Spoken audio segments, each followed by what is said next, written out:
You're about to enter into a new world of knowledge, curiosities, and high strangeness. This is a podcast of Straight Up Strange Productions. You're listening to Mysteries and Monsters. I'm your host, Paul Bestall.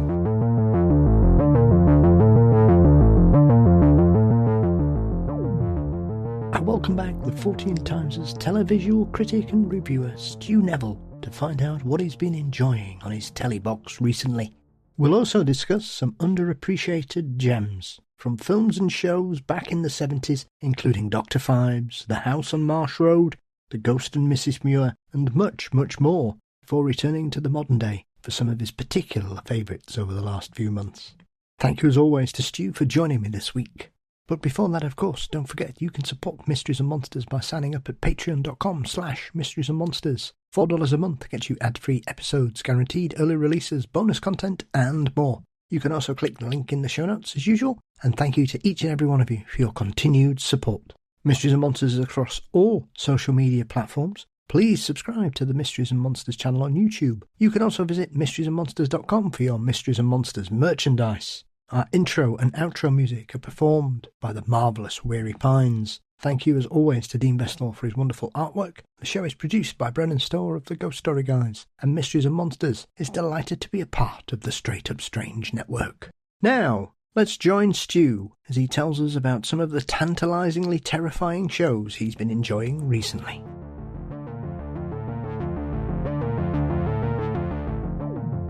The 60s and 70s are well known for some classics in the annals of horror and thriller, but it seems that only the certain films receive continual adulation, from psycho rip-offs to overlooked monster classics. Joining me to examine some of these is the Fortean Times' resident couch potato these days, Stu Neville. Stu, welcome back. Good evening, my friend. How are you doing? I'm very well. I very carefully nearly tripped myself up there. I was going to say coach again. Coach potato, I know. That's twice they've done it in the actual mag. They describe me as the coach potato, which is kind of like a very weird... Hanging around Bristol bus station. I know, bless. But I'll take that. That's fine by me. No problem whatsoever. I mean, obviously, with your regular column, Stu, you probably watched more strange things than you used to as for entertainment purposes, I would imagine, these days. Often... sometimes not through choice, it would seem. No, well, sometimes I'm given kind of guidance of what it is I need to look at. I mean, like, for example, obviously the Amityville documentary on BBC has gone absolutely bonkers. So, I mean, that's it's too late for the next issue, but it'll be in the April issue because it's made such a massive stir, in the same way as Uncanny did. You know, suddenly Uncanny it had always been there for us guys because we knew about Danny, you know, and we've been listening to him on Radio 4 for ages. And then suddenly it appears on the TV and just goes absolutely meteoric, doesn't it? Yeah. Suddenly that's when I get called in. So we can be aware of stuff for a long time. And suddenly it catches the attention and off it goes. Yeah. But normally I'm given fairly free rein as what I want to talk about. Because if you look at most of the output, of course, a lot of it's very, very similar. So especially like the ghost hunting stuff. I tend not to do ghost hunting stuff because so much of it is basically the bloody same. It's people in baseball caps in low light yelling at each other, and that's effectively what it becomes, you know. Yeah. But however, the next one I've actually just reviewed one called My Ghostly Footsteps, which is currently on Prime and Apple, and it's actually quite an interesting one because it's quite sincere, and it's made by a documentary maker called Guy Gilbert, who was terrified one night. His grandparents. He was staying in his grandparents' house in quite a secluded area. They had to go out. One of their pets was poorly. They had to take him to the vet. And he was on his own. And he had a ghostly encounter, which terrified him. He was about 8 or 9, so he was really, really frightened. And anyway, 50 years later, he's trying to work out what it was that he saw. And he enlists a couple of ghost hunters, including a couple of people from South Bristol Paranormal, including the lovely Karen Besant, who I know. Yes. I've met, she's lovely, absolutely great. Yeah. So they're quite, you know, they do the Jamaican stuff and so on. So they're pretty decent. So they show the tools of trade, and then they bring in Richard Felix to sort of boost it. And I know I'm quite unfair to Richard Felix quite a lot of the time. And this one, I've got to say, he manages to nearly go full partridge a few times, but it doesn't quite happen. But if anybody watches it, I particularly recommend you look for the table tilting experiment. And it's it's quite something to behold. Mr. Felix makes it that way, I have to say. Yes. Having had the pleasure of speaking with Richard, I don't know, 2 or 3 years ago now, he was everything I expected and much more. Yes, absolutely. Oh no, you cannot deny his enthusiasm.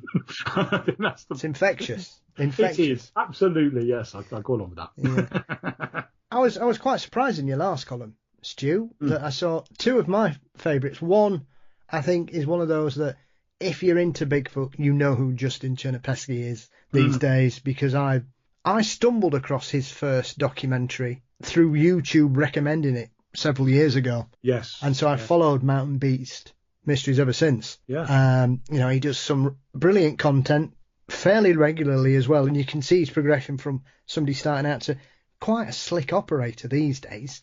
Yes.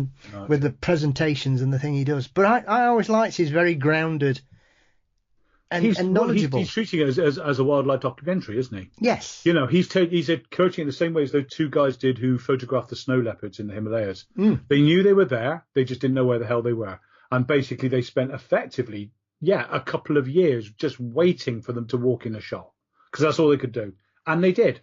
So Chernopesky's got exactly the same attitude. It's a case of, look, this thing, as he says, doesn't he, in the first one, assuming it's there, he said it will see me long before I see it. It will hear me long before I hear it. If it doesn't want to be seen, it will not be seen.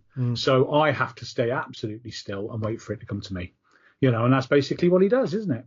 Absolutely. And he's very good as well. I mean, I've learnt a lot about where he's from. Like these people that just decide to bugger off into the woods and build themselves a cabin, and the Canadian Fire Service have to go in there and pull them down. Yeah. Like, what? Yeah, I know. He's committed to what he does, and but it's his kind of Zen-like thing about it, isn't it? It's very, he's trying to find the answers, but he's doing it in a very methodical way. Yeah, that's good to see. We need more of that. Absolutely, he's been on my hit list for a couple of years, so I'm always hopeful. Yeah, absolutely.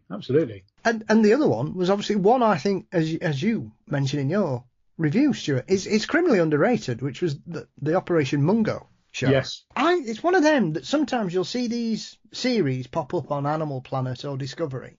Yeah. And they're on for, I think that one, there's 6 or 7 episodes. And they just appear and then they bugger off. They do. And you're like, hang on, this was really quite good. And like you say, in his show, he was very, because of his experience as a wildlife photographer and general explorer, he had a bit of Indiana Jones about him. Yeah, yes, yeah, definitely. But he knew his stuff and he knew about animals, and he was very, very well connected in regards to the way he would treat the local people, and he would always seek advice from them and get their opinions rather than following on from books that had been written by explorers or whatever. And I always like that kind of approach, because I think if you're trying to get to the heart of a mystery you don't really know about, that's where you should be starting. Oh, totally. And I think this is what I've always liked about, well, now what I like about Josh Gates. I think Josh Gates has done very much the same sort of thing. He's sort of started as, I mean, I said myself right at the beginning, the very first Destination Truth, the very first series of it, he was very shouty, wasn't he? He was very kind of like, we're going to do this, we're going to do that. But throughout that series, the arc went very slowly down, and he took it down a bit, and it became very much a case of a travelogue, and it's a case of, and I will always give props for this, and I will always mention that, is that when they do find out what it was they just photographed, it's on low light, it's that they will say, actually, we found out this was one of the crew, and they'll just say it, and that's brilliant. That is something that is so refreshing. But he's now gone away from the mysteries to a degree, hasn't he? He's now doing more, sort of like curious documentaries. So he's going to places like Petra and stuff like that, trying to work out who built it and things like that. Which I get the idea is what he always really wanted to do. Yeah, well, I mean, he's an archaeologist by trade. He just likes strange things as well, and I love both the things he does, because obviously he's got the Destination Unknown, which is more to do with things like Petra and searching for lost Aztec temples, which has also covered some very odd things that I was never aware of. Like, he did one episode about this book, The Secret, which is obviously very similar to to what we had here with Kit was it Kit Malting? Kit Malthouse, yeah. Kit Malthouse. No, Kit Malthouse is the Secretary for Bloody Health, wasn't he? Was it Kit Malting? No, it's Kit Williams. Kit Williams. I was going to say, I thought I was going to say the Secretary for States as well. Kit there's not many people called Kit, and we can't even get him right. So I'd never heard of this, but obviously it was very similar. The difference with this is I think there were 8 prizes and they've only found 3. That's right. Yeah, but there was a bit of a controversy about Masquerade, wasn't there? Because the guy who found it was like a friend of his ex-wife or something, wasn't it? Yes. So it's kind of like, which spoils a little bit. But my favourite detail of that was always the fact that the only other person who knew where it was buried was Bamber Gascoigne. And it's just like, of all the people to jump out, fair enough, Bamber Gascoigne, what a bloke. Absolutely. The fulcrum that keeps all those students under control back in those halcyon days of University Challenge. I'll tell you what, though, I'm coming back to Mascot. I remember when it came out because loads of us got it for. I was about, how old was I? I'd have been about 12 or 13 when it came out. And loads of us got it for Christmas. And it was kind of, it's school. And there's a bunch of 13-year-olds got, all right, I know where it is. I think, because when you're a teenager, you think in 2 sort of ways, don't you? You think really local and you think basically global. So we're all sat there, well, it's either like in like Guatemala, all right, under some trees, or it's under Asda. One of the things. And we'd have these earnest discussions. It was just like, it was wonderful. It kept me busy for ages, I must admit. Yeah. Until I discovered Mayfair, and then it kind of... It's a different kind of discovery, Stu, and we'll move on, I think. I mean, when I said there in the introduction that there is a strange thing about the 60s and 70s. As a lover of horror, I am amazed when you meet people who say they really like horror films, and they'll probably only know a dozen from the 60s through to the mid-70s, I think, before Halloween and Carrie turn up and terrify everybody. It's a very strange period for some people because you've obviously got loads of Hammer, you've got loads of Roger Corman, you've got Hitchcock dipping his toe in and out again, and yet there are some absolutely phenomenal ones. And one that I had never seen until the beginning of last year. I had a phase where I ended up watching 3 films that I've heard about for years and never seen, and then Talking Pictures showed all 3 of them, which was The Ghost and Mrs Muir, which is one of them films I think, why have I never seen this till I'm 50? And funny enough, we were talking about it just last night, wasn't it? Because my friend Ruth posted about it. Yes. And she says hello, by the way. Oh. She's a big fan. Yes, hello, Ruth. And, she said exactly the same thing. It's like why people just don't know about it. It's a fabulous film. It's a beautiful film. Yeah, and when I mentioned it, one of my friends is Stephen Singleton, who's one of the original members of ABC. Ah, okay. It's his favourite film ever. And you think, why have I not? Because it's got a stellar cast, and when you watch it, it's really funny. It's very supernatural, and it's bloody tear-jerkingly lovely at the end. Yeah. It is. It's absolutely wonderful. It's funny because we were talking about this, actually, funny enough, and about how there's other films like A Matter of Life and Death, which is one of my favourite films of all time, Stairway to Heaven in the States, of course. And I love that film. I've always loved it. And my top 10 of films and TV programmes especially just vacillates all over the bloody place. But it's consistently, that one is always somewhere towards the top. Yes. And it's because it's so outrageous. But it's Powell and Pressburger had a way of keeping the fantasy going. It was within its own little bounds, and once you understood that was the environment in which it was, it's like a snow globe. You completely accept what's going on in it. Yeah, that's why they're brilliant at just creating that world, and then you're within it. But it's funny, we're talking about who you'd like to be. Within that, would you like to be would you like to be Carter, the guy who survived death? And you mentioned Nicholas Alcemeda earlier on, didn't you? Yes. He informed that. Yeah, but would you like to be Carter? But actually, I always wanted to be Dr. Frank Reeves. I always want to be Roger Livesey because I want to be a bloke with his own camera obscura in the roof, right, completely surrounded by books, but can spend his entire day either playing ping pong with Kim Hunter or just researching stuff. That would be my dream. I'd love that. And also look really good in a tweed jacket and a V-neck sweater. I've got to say, I look pretty damn good in that. So, I mean, that would suit me absolutely down to the ground. But the film itself is just so bloody good. And every time you see it, you will spot other stuff. Yeah. You know, it's the use of black and white versus colour, which obviously over the Wizard of Oz became most famous for doing. Yeah. But it does it actually better because it allows you to go between the worlds constantly. Yeah. And the way it does it is just so subtly done, and it's clever. It's a clever, and it's a short film. It's only an hour and a half long. Yeah. You know. Yeah, and it brings a tear to my eye every time I watch it. I watch it at least once a year. Stu, I've had the honour of seeing it at our local independent cinema, the Showroom here, on the big screen, which made my heart flutter with joy watching it. It's wonderful. And then I stumbled on an incredible Blu-ray box set in a well-known chain of British second-hand entertainment retailers for £10, and I could not get out that shop fast enough. Oh, mate. Wow.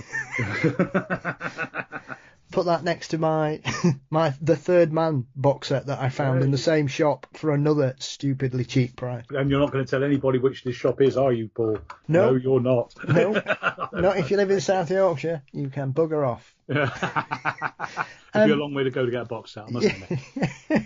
But that's one of those. And the other one I stumbled across, and I didn't know much about it, is The House in Marsh Road.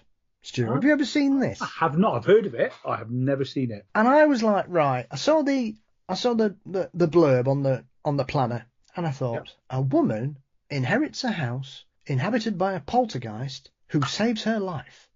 And I thought, well, there's not many films like that you come across anyway. No. And essentially, it's about this woman. Her aunt dies, and she leaves her the house, and she's made up because she's been struggling to get her own place for ages, and it's this beautiful old Edwardian mansion type thing, loads of drawing rooms and things, not flash, pretty well decorated in a modern style. Okay. But her partner is a cad, to say the least. He's one of those, he's a professional, he's going to be famous eventually, he just needs to borrow a fiver. He's one of them. Yes. And essentially, all he wants to do is sell it. So he knows she can get the money, he can fleece her out of it all, and then he can run off with this floozy he's met in the local bar where he spends most of his days pretending to be a writer, Stu. Yeah, I don't go to the pub anymore. Don't go on. And the great thing about this is that the poltergeist knows this and hates him. Okay. And so it starts off fairly gentle, where it's like he tries to sit down, the chair's moved. He goes to get his glasses, they're broken. He reaches for his drink, it's not there anymore. But it begins to escalate. As he starts to have an affair with another woman, it really begins to escalate. And essentially, he's trying to bump her off, basically, and she won't sell the house. She loves it. She won't sell it. I'll not spoil the ending, but I have to say, I did not expect the last 15 minutes, because it kind of goes from gentle, amusing, slightly supernatural comedy thriller to the last 10 minutes being quite a terrifying horror film. Wow. Like the sound of that, definitely. Okay. Yeah. It's all going in the show notes, isn't it? Yeah. Yes. Yeah. So it's one of those that there are so many films of this era that get completely missed like that, because I'm not aware of another sort of supernatural protective story in a similar thing. It's one of those that you think, well, with so much being remade and rebooted or whatever, it's one of those films where you think, why has nobody gone back to this? Yeah. Yes. No, you're quite right. They always go for the most obvious, don't they? And it's kind of like, some of them are just fabulous. I mean, remake. I've got a problem with remakes generally. I mean, especially when they've, for Davey Erster still, for example, remake it. Fine. You've got all the effects, you've got all the CGI, but it just didn't work nearly as well. Even with Keanu doing his best and John Cleese, and all that kind of. Much as I love Cleese, it was kind of like, you shoehorned him in, haven't you? Really. Just to sort of like get a certain kudos. I like what they did with Gort. I thought Gort was, they could do more, because Gort always was going to be hampered by the technology of the time, wasn't he, when they made the original? Because, I mean, I know Lock Martin, the guy inside the suit, was actually physically very weak. He was so tall that his bones weren't strong. So the Gort you see actually in the film, most of the time is a fiberglass model. It's only when he moves that it's Lock Martin. And when he has to pick up the girl after she faints, they had to get a stuntman in to do that because Lock Martin wasn't strong enough. Yeah, which is kind of ironic. But then, Gort, fine, lovely. But what they did is they took a really good story and they just extended it too far, didn't they? And they just moved it and stuff like that, and they made it an eco story rather than a military story. And it actually that diluted it in a funny sort of way. You know, it's strange, but yeah. And then of course another Robert Wise. Just quick dive. Robert Wise, right? So this is a bloke who made The Day the Earth Stood Still. Yeah. Right. He made The Haunting, the most frightening film I still maintain ever made by anybody ever.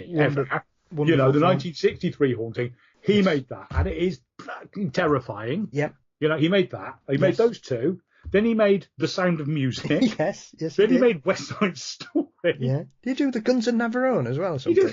He did a lot of Guns of Navarone. He just directed everything. You know, he sort of like he didn't make Dougal and the Blue Cat, but he might as well have. You know what I mean? He just he was an amazing man. Did a James Bond film as well, didn't he? I'm trying to. Yes. Was it Dr. No? Was it the first one? Possibly. Yeah. Might have been. I'll have to check. Yeah. It was clearly. If Kubrick's busy, get me Wise. Absolutely, and in fact, Wise will do it a bloody sight quicker. He'll do it on budget, you know, and he'll film it in America, which of course Kubrick wouldn't do. So it's absolutely. But no, you're right. There's lots of ones which are ripe, probably for remakes. But should you? That's the question, isn't it? It's kind of like actually they're good as they are. It's like when they made RoboCop 10 years after the original RoboCop. It's like, what are you doing? Did they? I don't remember that. I don't remember that, Stu. No, that's never happened. RoboCop 1986 is a fabulous, fabulous film. Yes, right? It's just apart from anything else, the fact that it's a comedy, which people tend to miss. Yes. Because it is. It's a satire. It's a satire. Yeah. As is Starship Troopers. Most of Verhoeven's stuff is actually a satire. Yeah. And then they literally remade RoboCop. It wasn't 10 years later. It's probably about 10 years ago. So it would have been, Yeah, it was 2012. I know all about it, Stu. Yeah, it's absolutely ridiculous, isn't it? Just like mad. You know, and it stopped being about sort of like identity and like satire and like privatization of everything. It became about, or somebody said it became about a disabled man with a gun. And it just basically sums it up. You know, it's terrible. But yeah, they should leave some things just well alone. There should be like a list, which I believe the Académie Française has. You know, that they have banned names, they have banned various banned things, but including things you are not allowed to remake or try to adapt, which is actually quite a good idea, I think, in some cases. Just bloody leave it alone. Well, it happens. Total Recall's another one that they redid, which is, for me, is probably one of my favourite Schwarzenegger sci-fi films at that period. Oh, that's Verhoeven again, isn't it? Yeah. I remember watching it and it just blew me away. We saw it in 1991 when it came out on the big screen, obviously in those days. Yeah. Funnily enough, 3 friends and I had just come back from an alleged fishing trip to Ireland, which actually consisted of just drinking for like 3 days solidly. Yes. We didn't even take any fishing stuff with us, which was a bit of a giveaway, but there you go. And we came back all hungover and just sat there and watched it, and all of us just completely blown away by it. It was an amazing piece, wasn't it? Just so fab. Yeah, just absolutely brilliant. And I've watched it again actually quite recently, and it stands up. Yeah, it really does. It is paced so well, especially the Martian dreams and stuff like that. It is. It's quite clever. It's not your usual. You know, and I like a film that you can watch and just watch things blow up for 2 hours now and again, Stu, like the next person. But Total Recall is a very different. It's a very cerebral action film. It is. It's extremely. It's well thought out, and it sort of sticks probably until about halfway through to the original P.K. Dick novel, doesn't it? Yes. So it's like the basically it turns when he suddenly within his dream he has the psychiatrist stood in front of him saying blue pill, red pill, effectively, isn't it? Yes. You know, and he does that, and that's the real Philip K. Dick piece. And at that point, then after that, it goes a little bit off. But what I've always loved is the dream sequence when he starts looking at the reactor under Mars, under Olympus Mons, and because it's so redolent of Forbidden Planet, isn't it? It's exactly, it just completely sort of channels the Krell supercomputer under Altair 7. You know, when Morbius is trying to do the same thing, kind of, but his is going inside rather than going outside, which is what the one under Olympus Mons is doing. But that's just so well shot, and I remember seeing that, and it was just brilliant. It is so good, isn't it? It is. Even, you know, that period where if you were having discussions with people who had also seen that film for probably the next 5 years, you'd just go, open your mind. Yeah. Open your mind. Yeah, that was Wade, start the reactor. I remember somewhat somewhat chemically enhanced, saying that to a friend about the microwave. We needed popcorn. We really needed popcorn. Start the reactor. Free Northwest Bristol. Anyway. Yeah. I mean, there is so much going on, though, in this particular period, as we say. I mean, obviously, everybody concentrates on the big ones. Obviously, you've got the birth of the zombie at the end of the 60s and into the 70s. Yeah. You've got Hammer basically making the same film 15 times. Yeah, precisely. Yeah, Hammer some better than most. Hammer did some really weird stuff, didn't they? I mean, do you think they made things like Step 2 and Sun Ride Again? Yes. And it's just all these, they were just jobbing basically things. The thing is, Hammer can make really good films. And if you look at their sort of early colour stuff, the black and white stuff kind of is quite standard mid-century British films, aren't they? And quite a lot of them aren't particularly horror films. They're thrillers, and there's quite a lot of those. And there's a lot of sort of afternoon Channel 4 fillers on there sort of thing. But then they started making the colour ones. And the colour, and this is an interesting thing, because the colour has a very distinctive look. Hammer doesn't look like anything else. It's almost like it's watercolour to look at, isn't it? It's that very soft, kind of dreamy look to it. And this is something I'm going to come on to, because those same technicians that made Hammer and all the sets and all the costumes and everything were then used to make Carry On Screaming, which is why Carry On Screaming looks so bloody authentic. It's because it's a Hammer film. It just happens to be a Carry On film. Yeah, but there is a coincidence about this, about Hammer and about Carry On, and I'm not sure if you're aware of it, Paul. No, right. I'm not. Okay, so at the beginning of the 1960s, they were casting around to basically get the creature for the first Hammer Frankenstein film. Yep. They needed somebody who was over 6'5" in height, okay? But they also needed somebody who was a good actor and actually who was known. They didn't want a complete unknown for it. So they went to all the casting agents in London, and they whittled it down to two people. And that was Bernard Bresslaw and Christopher Lee. Yeah. The two of them, right? Yeah. So they said, how much is it going to cost? Now, Bresslaw, because at that time he was doing the army game and stuff like that, was going to cost them £15 a week. Whereas Christopher Lee or £15 a day rather, whereas Christopher Lee was going to cost them £12 a day. So basically, by being cheaper than Bernard Bresslaw, Christopher Lee became the biggest star Hammer ever had. And imagine if it had gone the other way. Oh. Can you imagine Christopher Lee sat in a Morris Minor next to Sid James? I only asked. It's just like the age. See him in a polo neck sweater, like looking through binoculars at a bunch of girls camping. It would just be fabulous. And then I can imagine Bernard Bresslaw stood in front of Edward Woodward being burnt along. Ooh. Yeah, and that's the very essence of the sliding doors moment. Oh, totally. But it's just made. But then, funny enough, you mentioned James Bond earlier on. There's of course Christopher Lee was part of the model for James Bond, because he actually was. I would say, but he was never cast as Bond himself because he was too big. Yeah, he was just too distinctive looking. They always said Bond has to be able just about to blend in. Yes, he needs to be handsome, but you don't need somebody that big, that commanding. He just wouldn't work. Whereas in fact, in real life, he was very much one of the patterns for it, because Fleming knew him. Yeah. And it's all these amazing little like coincidences. Yeah, because I mean, again, coming back to the Carry On films, Carry On Spying, which is the James Bond film.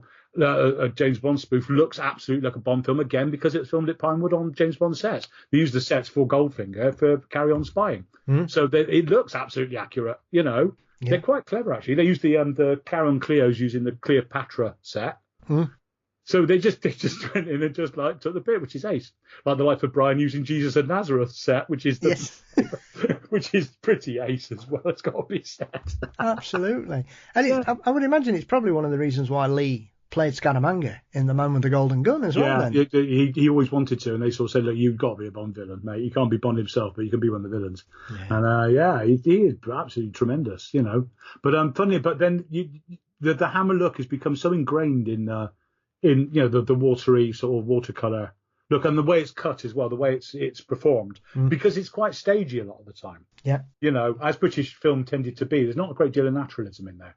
But it continued. And I was thinking about this the other night, and the most, probably the one that I remember the most, because I was exactly the right age to see it, was actually, if you think about it, the Phantom Raspberry Blur of Old London Town. Yes, which is a Hammer film.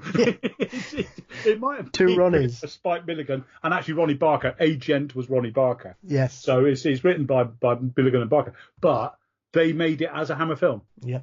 And it is completely a Hammer film. It's got, like, you know, the Prime Minister, off we go, and all that kind of stuff. Yeah. But it's fun. I watched it again not long ago, and it's just absolutely brilliant. Yeah. It's not a one joke thing. It goes on. It builds. Yeah. You know, and obviously there's all the Jack the Ripper stuff like that. Oh, and yeah, more trivia. You like the trivia, don't you, Paul? I do. And thank God for that. It's going to be a very short conversation otherwise. There was do you know one of my favourite facts? You know when they trap him in the end in the sewer? Yes. Right, and he's like the sewer either end. That sewer, and this is absolutely true, is directly under Riddington Place. Oh. So they were filming that directly under where Christie's bloody outfall came. And whether they knew it or not, I don't know, but you've got to suspect they did. They thought this is an in-joke. Oh. I know. Wonderful, isn't it? Not half. Goodness me, there are some strange things like that when it comes to, as we often wonder about, Stu, about the Fortean connections between things. For them to film that under such a notorious address, and obviously leads into another very famous, series of films, and Christie's has become synonymous with probably one of the first sort of adaptations of a serial killer in modern cinema. Yeah. So it shows you sometimes that even for those of us who are more open-minded, it shows you just how many people have these weird hobbies that they think, we've got to film it here because of the history. Yeah, and you do start to think about that, don't you? It's kind of, again, you come back to the Amityville thing, funnily enough, and they wanted to film something actually at the Amityville house from variety. I've only halfway through the documentary, so I don't know if they touched on this yet. But that's just, no, come on. All the haunting aside, or whatever the extent of the haunting, and I've long believed, as I think most of us have, there was probably something happening, but it's not nearly obviously as exaggerated as they made out. But people were actually killed there. Yes. It's a murder scene. Do you that's quite an ethical question, isn't it? It's going, do you use the original? But then again, you say people, well, they filmed things in Rome and people were regularly stabbed in the street there. Do you do that? It's an interesting debate, isn't it? I know. Yeah. Well, Alan, it's one of those things because it's become a property that's notorious, and I know one of the owners, I don't know if it's the current one, but one of the owners flatly refused he even had the address changed because he was sick to death of people turning up, taking pictures and nicking bits of fence they do. Yeah. In some of these locations, things become public property. I remember one of a children's author, I can't remember what it was. But she's up quite a remote place in Scotland. And because she set it in a local thing, people just rock up to her front door and think it's okay to have a chat. And she said, you've got to be polite because obviously they're, but it gets a bit wearing after. It actually bloody does get a bit wearing. People driving 25 miles just to come and knock on your door. It must be a bit, Yes. But something like that, particularly if there's feelings in there's it's within people's memories, especially. It's a bit much, isn't it? But yeah, I know. But anyway, back to the films, I suppose. It's kind of but Riddington Place. Yes, it was one of the first ones ever to show. Somebody said the banality of evil, wasn't it? Yes. Christie wasn't a bloke in a top hat, cackling, wringing his hands. No. He was an unregarded bald bloke who very mild mannered, and actually he was. It's an amazing performance. You forget how good an actor Attenborough was. Yes. He was a tremendously good actor and a brilliant director as well. Yep. And it's interesting because at one point Spielberg wanted him to direct part of Schindler's List, but he couldn't do it. But he also wanted to do a bit of Jurassic Park apparently, but he just declined. He said, no, this is not my thing. But Spielberg really wanted him to be in his film sort of thing, so he got to play Hammond instead. It's probably too busy trying to work out what accent he was doing in the film, I think. Oh, lovely. I do love his accent. It's Which one? Well, exactly. Yeah, all of them. He's great. But there's a really interesting example. If we're going to leap forwards backwards, Jurassic Park is actually quite a good one. There's a lot of interesting stuff about it. I mean, apart from anything else, as somebody said, you could just make them lions. It could be a normal animal film. Yes. Basically, you look at it that way, and the dinosaurs are only actually on the film for 10 minutes. Mm. You get 10 minutes of that's all you get in Jurassic Park. Yeah. The rest of it's all suggestion. But there was a really good documentary a while back about the making of it and how he basically made Jaws again. You see, he wanted, especially the Tyrannosaur, he wanted to make Jaws again. And there's lots of Jaws references. And this is the one I never noticed. But when they're in the Jeeps and the Tyrannosaurus's footsteps, you just get the bum, bum like that. It's actually a double beat. It's a bum, bum like that. And it follows exactly the same tune as Jaws. Yep. So it's da-dum. It's exactly da-dum. And it follows it. And he said, that's in the back of your mind. And he knew it. And all of these things and the pure craftsmanship of the film is absolutely fabulous. It's just brilliant, Mm. And Spielberg's pretty good. We can come back to Spielberg. Yeah. But, I suppose we better go back to the 1950s, really, haven't we? Yeah.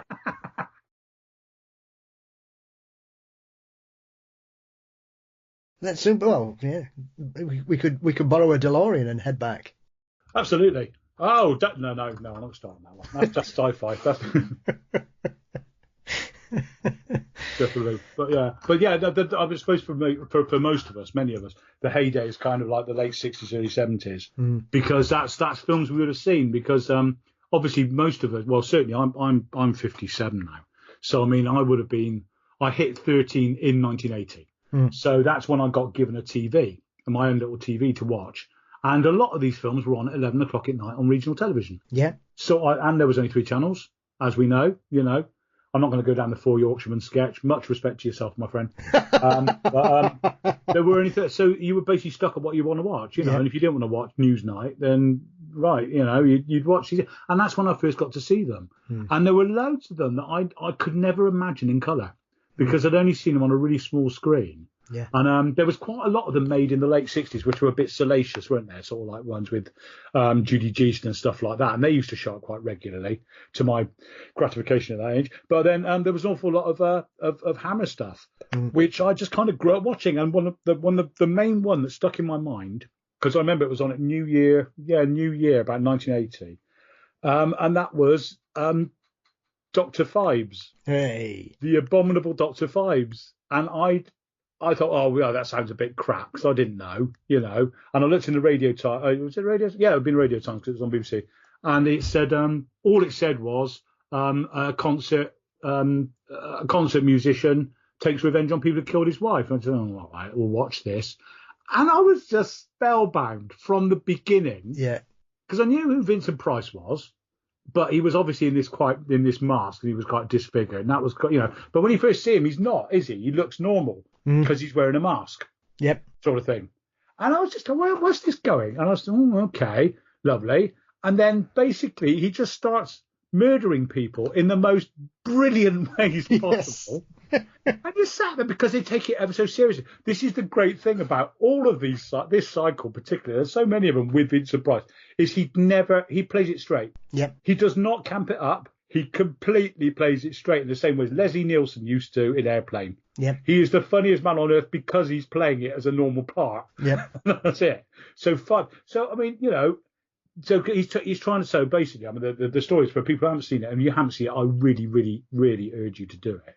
So he's basically, I mean, if you look at the premise for a start, he's a concert organist, and he's got a doctorate in both music and theology. Yeah. Because obviously. Why not? And people thought he died in a car crash on the continent in the early 20s, basically because his wife had died. Yes. And he was racing home to try and get to her. And she died during surgery. But actually, he survived. He was badly burnt, and he can't speak. He lost his vocal cords, so he couldn't speak. But basically, with his genius for music and theology, he also managed to remake his face with prosthetics himself. Yes. And then used his knowledge of acoustics to give himself a voice. Yep. Obviously. And then basically he reappears in London in 1925 and starts murdering the doctors. And it's got, okay, so the murders are predicated on something called the 10 Plagues of Egypt. Yes. Which there weren't 10 Plagues of Egypt, but never mind. For the purposes of this, there were 10 Plagues of Egypt. And I mean, they're brilliant. Some of them, I mean, basically filling a room with vampire bats while someone's asleep. Yeah. Put in a frog, because these are all supposed to sort of reflect these plagues. So bats, okay. The frog head mask. So basically, somebody has to put a frog head on their clockwork frog head mask on their head, don't they? and then it gradually tightens until it crushes their head and kills them. Yeah.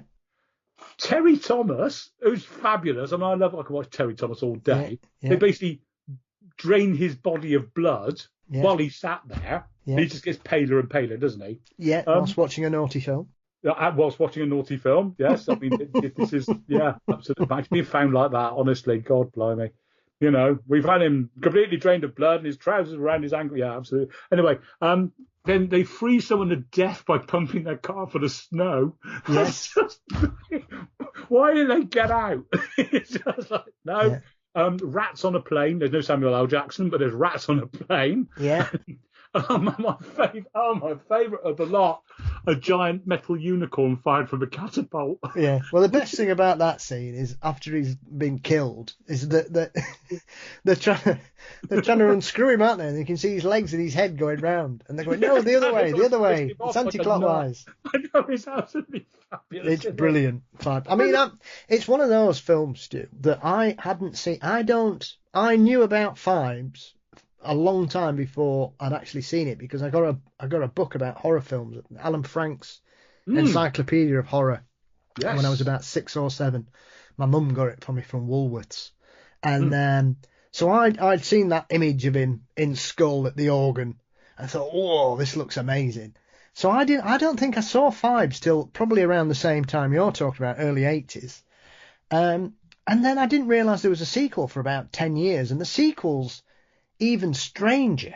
The sequel is bloody marvellous. Because there's a lot of strange things about that, because obviously when he made it, they were trying, from what I gather, there was a lot of problems on set between Price and Quarry.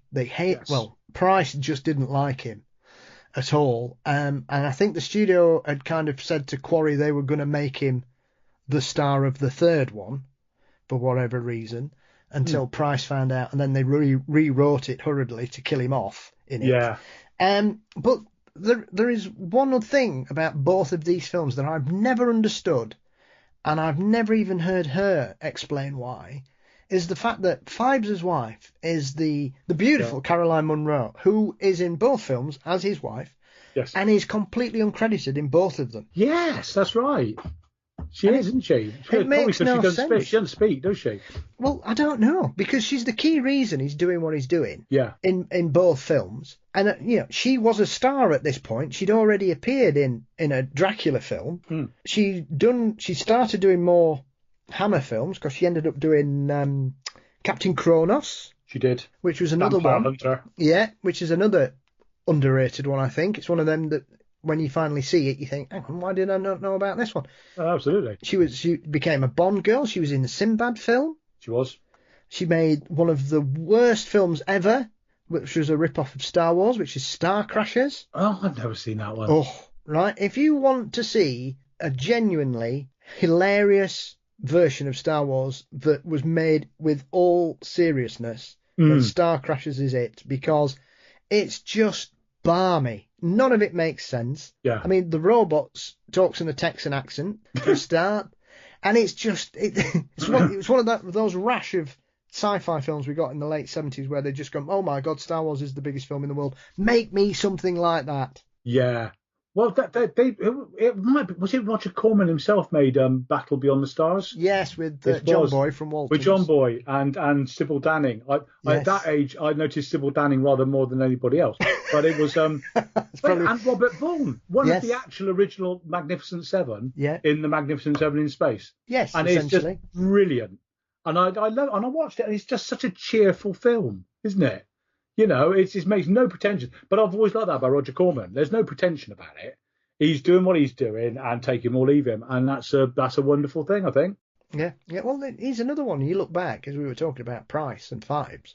Yeah. Obviously, Price and Corman had that wonderful series of films where they made 6 or 7 films, very quick succession in the early 60s, 2 of whom are my absolute favourites, because The Mask of the Red Death, I think, is one of the most beautiful films to watch. It is. It's when the two of them work together and they took it seriously, they could. I mean, Corman can make films. You know, he properly can. Yeah. And he's very, very true to the source material as well, isn't he? You know, all the stuff that he would post of that, and you know, Pit and the Pendulum, all that kind of stuff. Yeah. He's very, very, very reverent towards the source, and they don't muck around with it, and it's brilliant.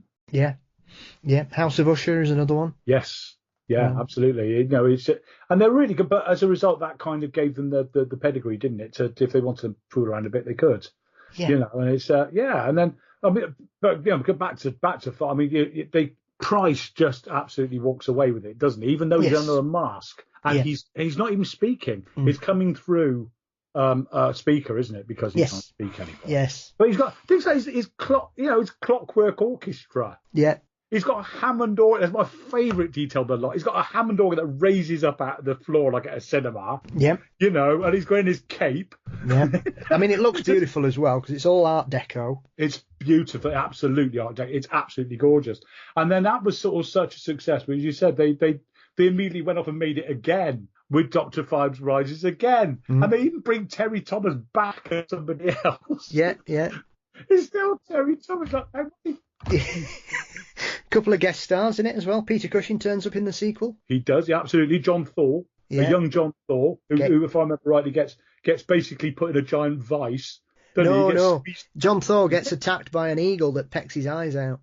Oh, God, that's right. Who is it gets put in the giant vice? It's something like camp bed, isn't it? And they get basically... Concertina. Somebody else gets put in a giant bottle. I remember that, and thrown over. Yeah, he's the one that turns the machine on the boat. And somebody says, did he like a drink?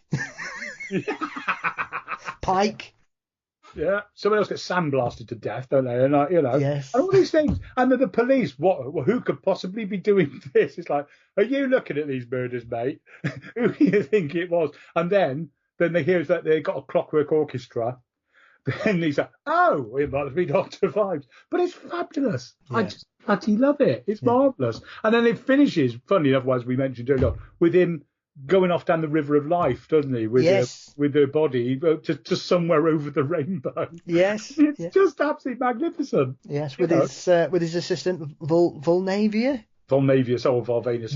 Dancing off down that mirrored tunnel, and everybody's like, "What's going on here?" Oh, absolutely. But the influences of that kind of film, they kind of gave license to people to say, actually, you can have fun with it. Yes, you can muck around with it. Yeah. You know, I mean, and again, we come, Sam Raimi sort of really, really credited it with Darkman. He said Darkman is effectively Dr. Phibes again. Yes. You know, when you watch Darkman, it's just brilliant. I watched it a couple of years ago for the first time in ages, and it's fabulous.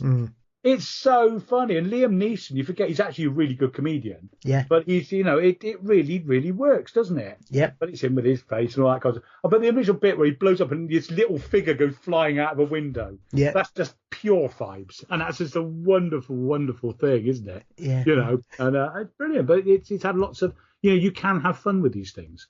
Absolutely. And Scream and stuff like that shows that. Yeah, of course it can. I mean, you've got to be able to have... I mean, that's the thing about the Phibes film is, in the first one, Price is playing it completely straight and everybody else is doing the comedy.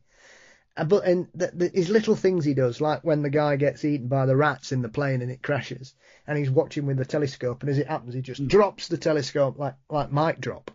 Yeah. Boom. Or in the second one where she's made him some fish. Yes. And he gets a bone stuck in. And he starts coughing, and then he has to reach around to his special orifice in the back of his head to pull the fish bone out, and he just smiles at her, and they carry on eating. God, I know.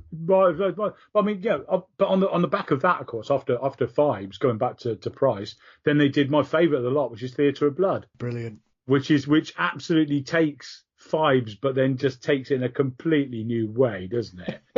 So it's got, you've got the great Shakespearean actor who was wronged with Diana Rigg as his daughter, and Diana Rigg, fabulous. She's absolutely brilliant. Yeah. And he's taking revenge on all the critics. Yeah. Said the critic. He's taking revenge on all the critics. Yes, be careful, Stu. I'm being careful. Well, I think Dr. Sutton only gets about 2 or 3 complaint letters about me at the moment, which is quite good. So I'm clearly doing something right. Good. There have been more in the past. But it's very similar. There is a lot of Phibes in that. There is. When it comes, because you see how he takes his revenge on people. There are a couple that people remember very well, I think, more than some. Michael Holden's obviously the first one who gets killed by a group of drunk tramps in the warehouse. Yeah. But obviously you've got Robert Morley being fed his own poodles in a pie. From Coriolanus, he gets fed his own children. And then you've got the hairdresser. Hi, I'm Butch. The hairdresser. That's just wonderful. Vincent Price in a bubble perm. In a wig and dark glasses. And it's just so obviously her, but they just go with it, And it's fabulous. And then you got Arthur Lowe having his head sawed off while his wife's asleep next to him. And putting his head on a milk bottle. It's fabulous.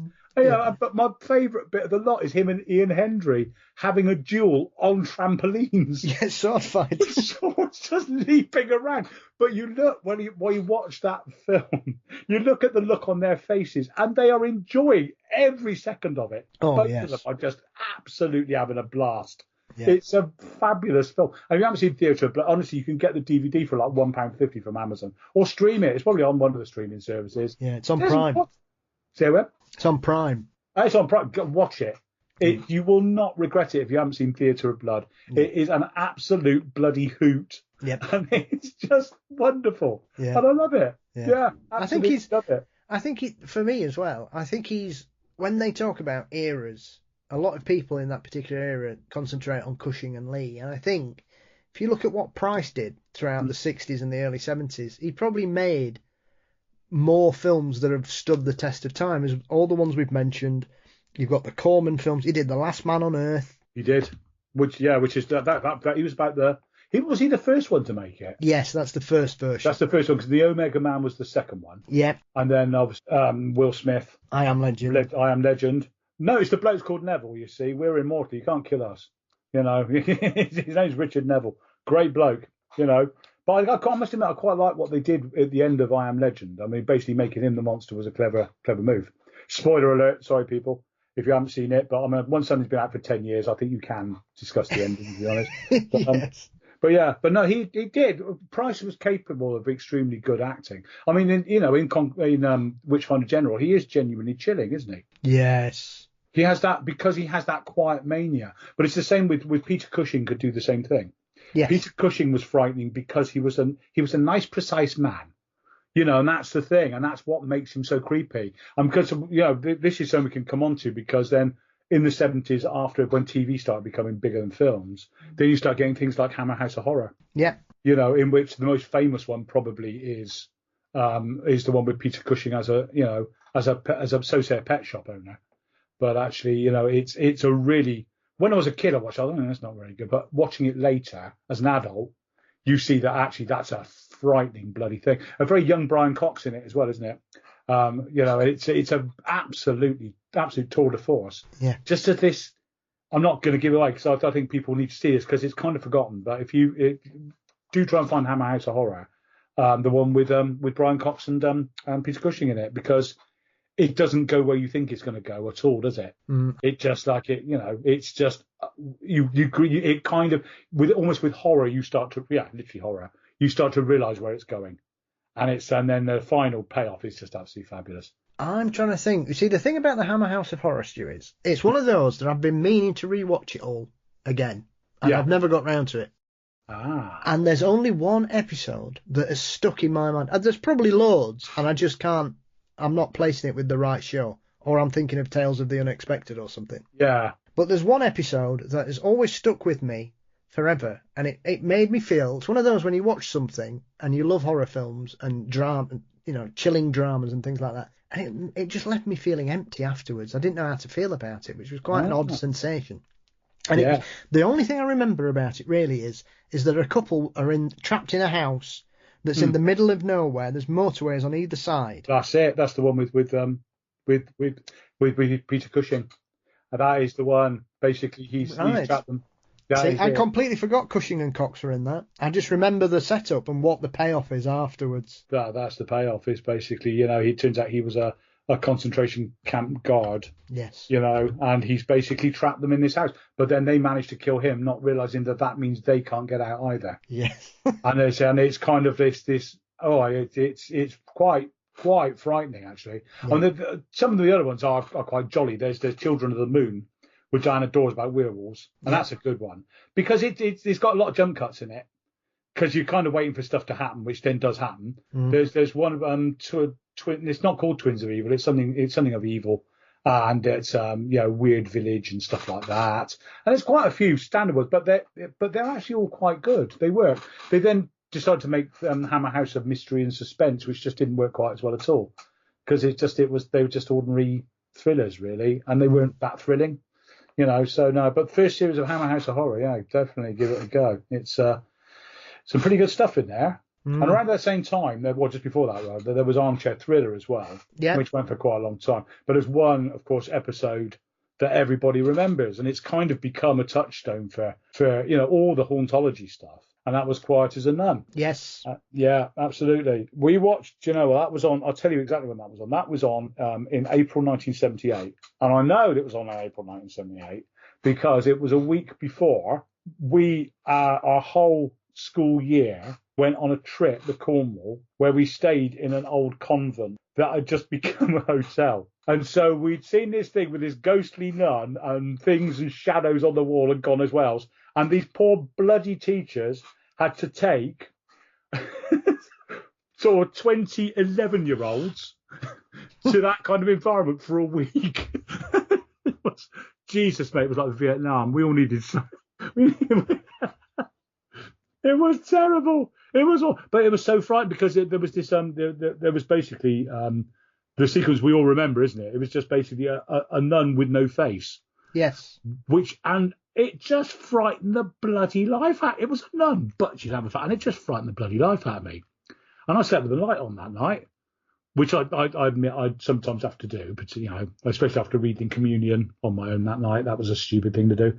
But it was amazing. But none of them ever lived up. That was the first series, but they never lived up to it after that, unfortunately. But that Quiet as a Nun, that one series was well worth it, and it traumatized a whole generation of kids, me included.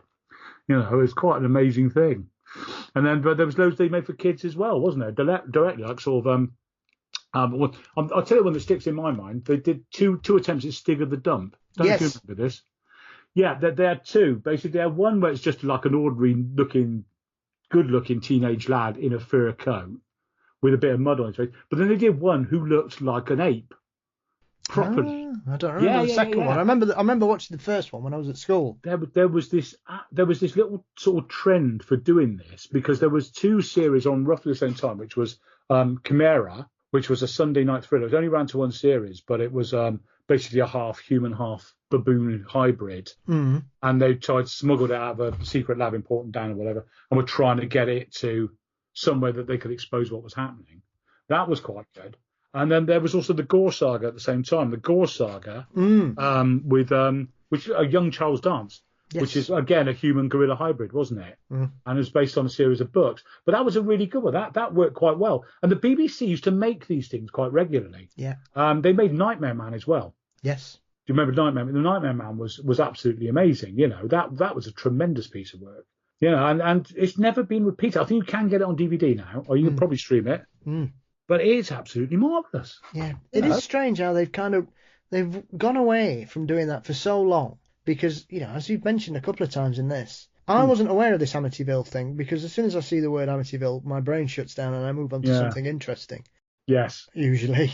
Yeah. No, I agree. I was all Amityville out completely. Yeah. And I thought, because of how successful Uncanny has been, and you could also say that Ghosts has been a massive success to them. God, it has. Yeah, totally. That they seem to have rediscovered the paranormal after ignoring it for probably the best. Well, probably you would say since Ghostwatch. They've not touched it. They've not really done any kind of shows about it. They've kind of left it. Like whenever they've kind of touched on the paranormal in Doctor Who, they're always aliens, really. And so for them to suddenly be reinvigorated through podcasts and comedy about the supernatural, because I know you've got Mark Gatiss's ghost stories for Christmas, which are of a varying quality. I have to say, I found the last one deeply annoyed me because they completely changed the ending. Yes. And I just thought, what is the point of adapting something and then changing the complete ending? It just doesn't make sense. Why adapt something to change the ending? Either write your own stuff or leave something alone, because it completely changes the context of that story. You're exactly right. That's the thing. It's, they are perfectly, especially M.R. James and stuff like that, is perfectly written. Yeah. They are absolutely brilliant examples of the art. Adapting stories is difficult for the screen. I absolutely agree. You've got to, a short story will take you, half an hour to read, where they've got to make it to an hour on the screen. That's tricky. I mean, I remember because, mainstream, but Brideshead Revisited, John Mortimer said the problem with Brideshead Revisited is there's no dialogue in the book. And basically, so you're trying to create the dialogue out of what's basically descriptive prose. Yes. But it's much the same, but there's very little dialogue in M.R. James. So you're basically trying to invent dialogue to reflect what's going on. Yeah. And that's a tricky thing to do. You could make them silently, effectively. Yeah. And I'm surprised they haven't tried that. But I did think the Metzer was pretty good. But I think that him, particularly when he's working with Rory Kinnear, they're slightly better when they're doing more roustabout stuff. If you've ever seen their version of The First Men on the Moon. Yes. That is brilliant. That just absolutely rollicks along, doesn't it? It's brilliant. Yeah. I mean, I liked his original one he did a couple of years earlier, The Dead Zone, with Simon Callow. Because Simon Callow, you can basically just put him in front of a camera for 30 minutes and he's amazing. Oh, totally. And I really liked that, even though it became very obvious after about 10 minutes where we were going with this.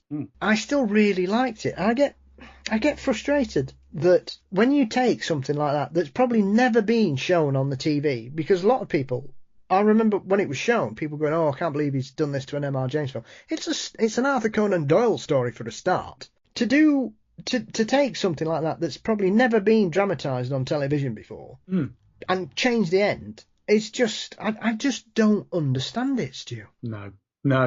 You don't take a diamond and then break it up into little diamonds. No. You know what I mean? That's not the way you do it. You mount it properly. Strangely enough, as we were talking at the beginning, remembering people called Kit, then you should use the characters and the storyline you've got rather than just try and adapt it. And you just kind of think, when everything else seems to be going so well, like I say, I'm really surprised that they've gone into the paranormal documentary series with Amityville. Maybe it's because, as many people who don't have a real interest in this, Stu, and if you ask them about the paranormal, they'll mention Amityville. I don't know, but as soon as I saw it, I just thought, well, why are we starting here if this is where the direction we're going to go? Yeah, absolutely. Well, I mean, this documentary, I must admit, is looking at the whole thing. If you imagine it's an Adam Curtis documentary series, and it's looking at the thing in the round, and it does it very cleverly. It's taken the different elements of it. So it's taken the legend, it's taken the actual crime, it's taken the media treatment of it, and then it's doing the conclusion as to what has informed what. Yeah. And it's done it brilliantly. It's really good. As I said, imagine Adam Curtis did it. It's that good. Right. And I totally recommend it because, I was completely sick to death of bloody Amityville. I'd just had enough of it. You know what I mean? It had been, I don't know, it's just so overexposed. Yeah. It's like I do sometimes worry that perhaps this is the way Enfield's going to go. Because they kind of left it alone for a while, but then it's suddenly come right back, hasn't it? Yes. And it's become this massive, massive thing. And you think, is it, they're going to start coming? The Conjuring started buggering about with it, didn't it? And that's one of the things that kicked it back off again. Yeah. But it's, you're diluting it more and more.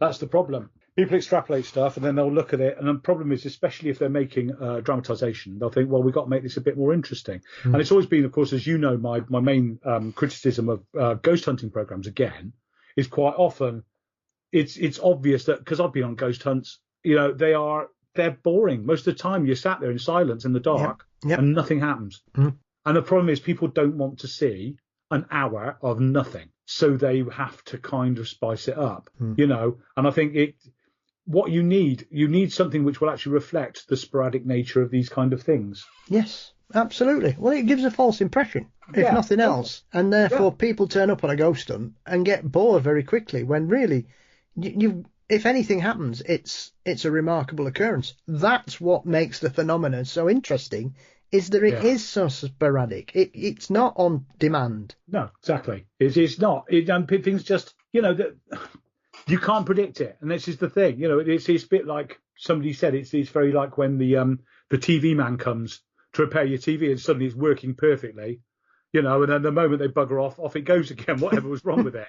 It's the same sort of thing, isn't it? Yeah. Especially with poltergeists, because which does tend to suggest that there is a degree of sort of like reflexive control in there. Yes. The fact that they quite often will not perform if there's anyone else there. Yeah. Or they'll do something, but they'll do it so subtly. But this is another discussion, because there was a chat a while back in one of the ASAP meetings about whether or not we just register basically all kinds of phenomena. We just don't notice them. They're so small or so fleeting. We just don't recognise that they've happened. Yeah.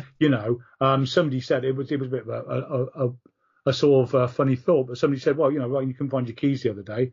Perhaps something else moved them. You thought, oh, sure, I put them down there. Well, perhaps you did. Is that kind of thought? Hang on, wait a minute. There's stuff happening all the time and we just don't twig it. It's like there's people see UFOs. People don't bloody look up. There's people, there's things living in the woods. Yeah, but how many people are in the woods? Well, yeah. It's all this kind of stuff. It's like nobody's seen anything in Loch Ness. Yeah, it's fucking dark in Loch Ness and it's enormous. It's 21 miles long. Exactly. If you're in a rowing boat in the middle of the thing at night, well, you might spot something. You never know.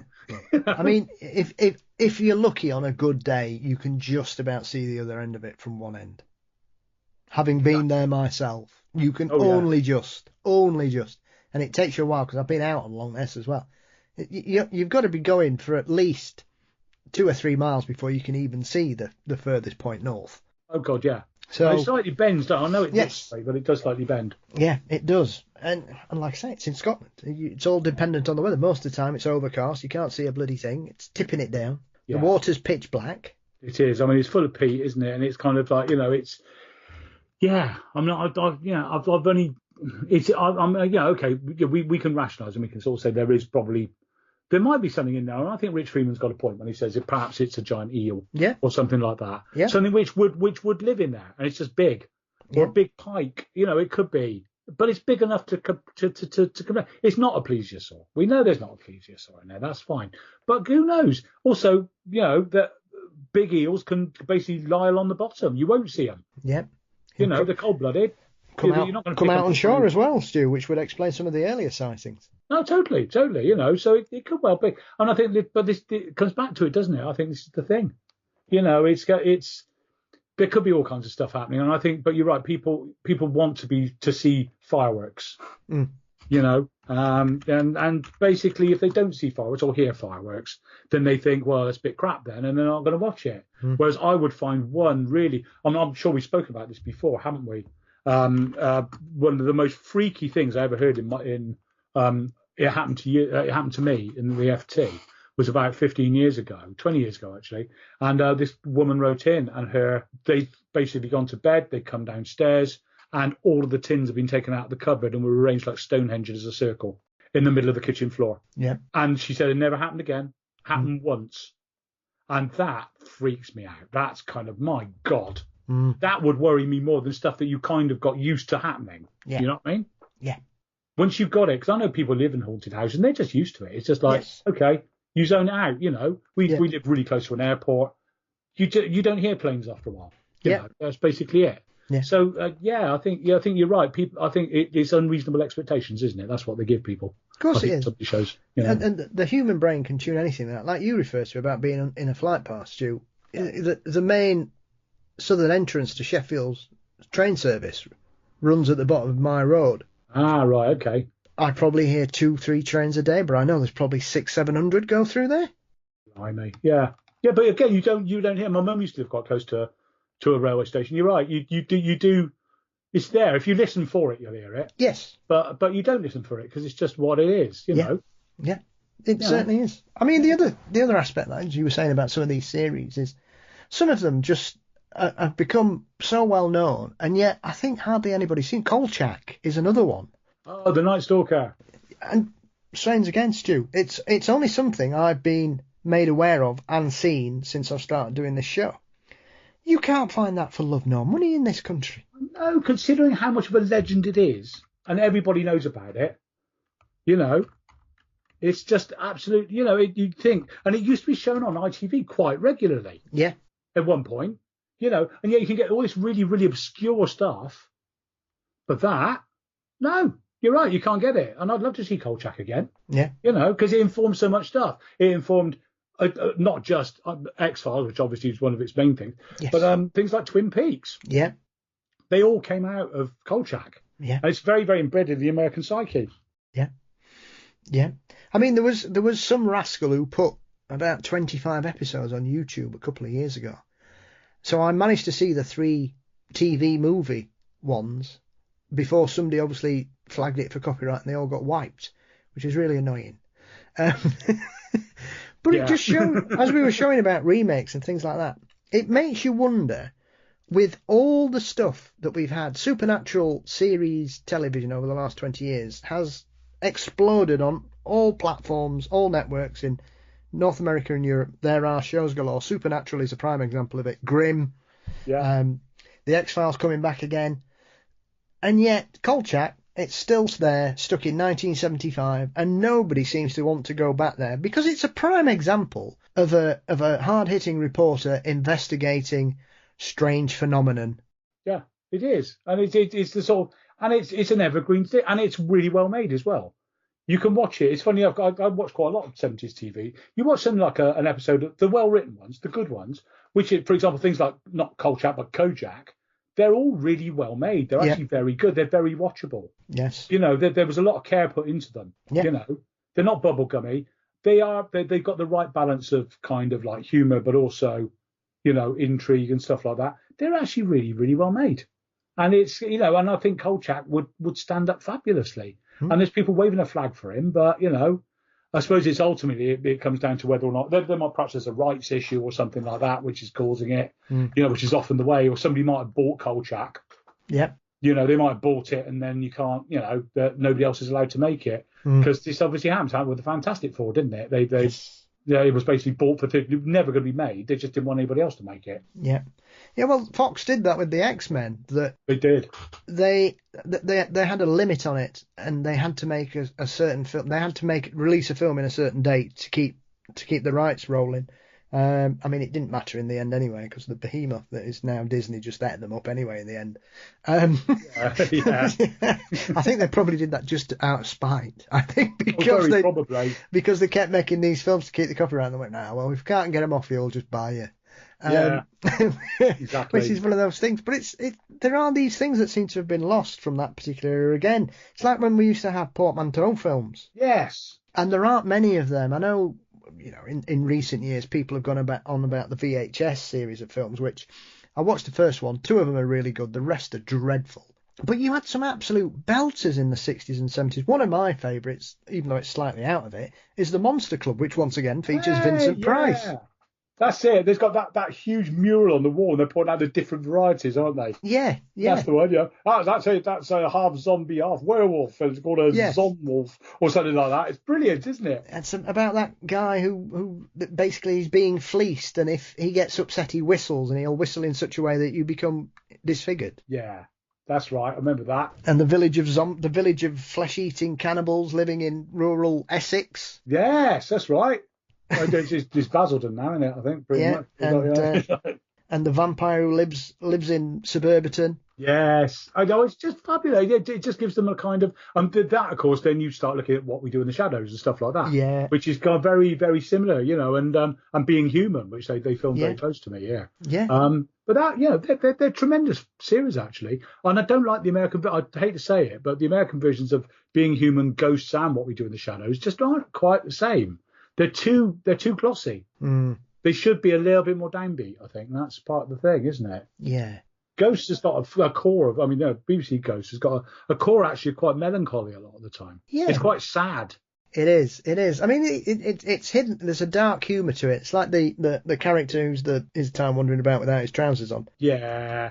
Yeah, the Tory MP. Yeah, and he's always going on about, in the first few episodes, he's always going on about his legacy and how he'll be remembered, not realising, and then he eventually works out how that scene where he's trying to force himself to use Google. Yes. And then he realises that everybody remembers him as being that scandal sex scandal MP Yeah. being caught, found dead with his trousers on. Yeah, exactly. It's like, yeah, sometimes it's best just not to ask. Yeah. Or the Scoutmaster, how he dies. There's a darkness to it, even though it's a comedy film and it's quite sweet in bits. There are some real gut punching bits about the ghosts. There are, because it's smart enough. That's the thing. It understands that you do have to have the dark in order to see the light.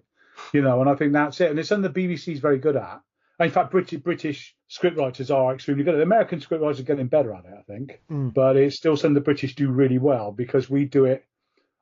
There's a really good podcast, I don't know if you've ever heard it, called Rule of Three, about comedy writing, actually. Yeah. But it with Jason Hazley and Joel Morris, who are really successful comedy writers. But they say basically the difference is the British have to do stuff on very much a much more restricted budget, but also on restricted time. The American studios can throw huge resources. That's why you've got 50 writers for a show. Yeah. And they can afford that. But you get 2. He said, because that's it. He said, that's what you can do. And you learn to make do, but it makes you more ingenious.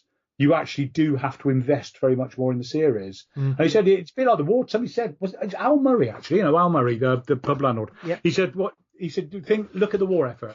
He said, this was reflected in the war effort. He said, basically, the Americans built Los Alamos. They built an entire town in the desert in order to service Manhattan Project. Yeah. He said the British would get a load of professors from Imperial College into a vicarage in Suffolk. He said, that's what they did. He said, that's what we did. They built an entire city. We got a load of people in a house and got them to suck on pipes and go, well, what do we do about this then, Hargreaves? Have a committee meeting. Exactly. He said, but we still end up with a bouncing bomb. Yeah. And of course we were part of the Manhattan Project, So I know. Yeah. How did we get here, Paul? We've done it again. We do indeed. I mean, is there anything, before you disappear, Stu, is there anything from that particular period that you think people need to be aware of or look out for? That, as we were saying, some of these films are very well known. I mean, we've mentioned Night of the Living Dead and things like that. Yeah. Carrie, Rosemary's Baby, The Haunting. Yeah. And yet, as I said at the beginning, you've got the program. You've got films like The House on Marsh Road, which is virtually unknown. Do you know what? Of all the ones we talked about tonight, I think probably the Ghost and Mrs Muir. Yeah. Because people just haven't seen it, and it's an absolutely beautiful film. Yes. And it's brilliant, and it's witty, and it gets you. Matter of life and death, The Haunting, yes, always watch The Haunting, because if you want to see the most frightening film you've ever seen, it is The Haunting. Yes. Because you see nothing. Absolutely. Everything is implied. Yeah. And your mind is the most powerful and scary thing in the world. Yeah. Well, mine is, at any rate, I must admit. Absolutely. And if you get into them, then you might end up watching some Mario Bava, and that's a completely different kettle of fish. Let's not go there, mate.